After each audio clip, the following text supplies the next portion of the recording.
കഴിഞ്ഞ മാസങ്ങളിൽ തന്നെ ഒരുപാട് കേസുകളാണ് ലഹരിയായിട്ട് ബന്ധപ്പെട്ട് നമ്മുടെ സംസ്ഥാനത്ത് പുറത്തു വരുന്നത്. ശരിക്കും ആശങ്കയുണ്ടാക്കുന്ന ഒരു സംഭവം തന്നെയല്ലേ? ആശങ്കയുണ്ടാക്കുന്നത് ഒരു പുതിയ തലമുറ ഇത് ഉപയോഗം മാത്രമല്ല, ഇതിൻ്റെ വ്യാപാരവും കൂടെ നടക്കുകയാണ്.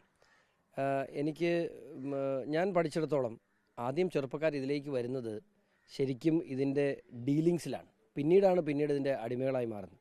ഞാൻ പറയാം, നമുക്ക് ഒരു മാസം ഒരു ചെറുപ്പക്കാരൻ ജോലി ചെയ്താൽ കിട്ടുന്നതിൻ്റെ 10 ഇരട്ടി പണം ഇതിൻ്റെ വ്യാപാരം വഴിയിലേക്കാണ്. അപ്പോൾ ഇത് ചെറുപ്പക്കാർക്കിടയിലോട്ട് ഇതൊരു ട്രെൻഡായി മാറുകയാണ്. ഇതിൻ്റെ ഒരു വ്യാപാരം, MTMയുടെ വ്യാപാരം വഴി 10,000, 50,000, 60,000 രൂപ ചെറുപ്പക്കാർക്ക് ഒരു മാസം കിട്ടുന്നു. അതിന് കുറച്ച് കഴിയുമ്പോൾ ഇവരിതിന് അടിമയായി മാറുകയാണ്. എത്ര ദുരന്തത്തിലേക്കാണ് സംസ്ഥാനം. നമുക്ക് ഒരു കാര്യം പറയട്ടെ, MTMA എന്ന് പറയുന്ന സാധനം ഈ സംസ്ഥാനത്ത് ഉണ്ടാക്കുന്നതാണോ? അല്ല, തീർച്ചയായിട്ടും അത് പുറത്തുനിന്ന് വരുന്നതാണ്. അപ്പോൾ എന്തുകൊണ്ട് നമുക്കതിനെ നിയന്ത്രിക്കാൻ കഴിയുന്നില്ല എന്നുള്ളത് ഒരു വലിയ ചോദ്യചിഹ്നം തന്നെയാണ്.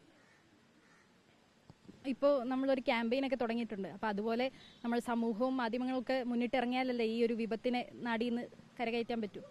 തീർച്ചയായിട്ടും ഇതിനകത്ത് മാതാപിതാക്കളുടെയും അധ്യാപകരുടെയും പങ്കൊരു ഒത്തിരി വലുതാണ്.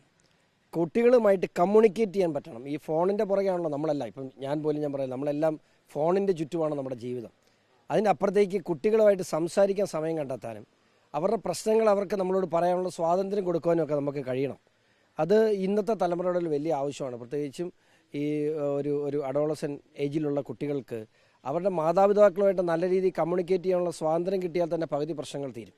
പിന്നെ അമിത സ്വാതന്ത്ര്യം, കുട്ടികൾക്ക് സ്വാതന്ത്ര്യം കൊടുക്കേണ്ട ആവശ്യമാണ്. പക്ഷേ വീട്ടിലെങ്ങനെയാണ് അടുപ്പ് പുകയുന്നതെന്ന് കുട്ടികളെ അറിയിച്ച് വളർത്തണം. കഴിഞ്ഞ ദിവസം ഒരു അധ്യാപകർ പറഞ്ഞില്ല, അടിച്ച് വളർത്തണം എന്ന് പറഞ്ഞാൽ അടിച്ച് വളർത്തണം. കാരണം അത് ശരിയാണ്. ഞാൻ പറഞ്ഞത്, ഇപ്പോഴും അമ്മ അടിക്കാൻ.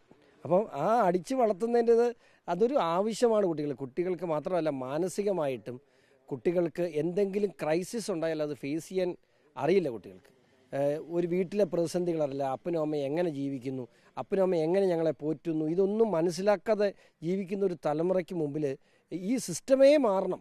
അത് പേരൻറ്റിംഗ് ആണ് അടിസ്ഥാനപരമായ കുഴപ്പമെന്നാണ് ഞാൻ വിശ്വസിക്കുന്നത്.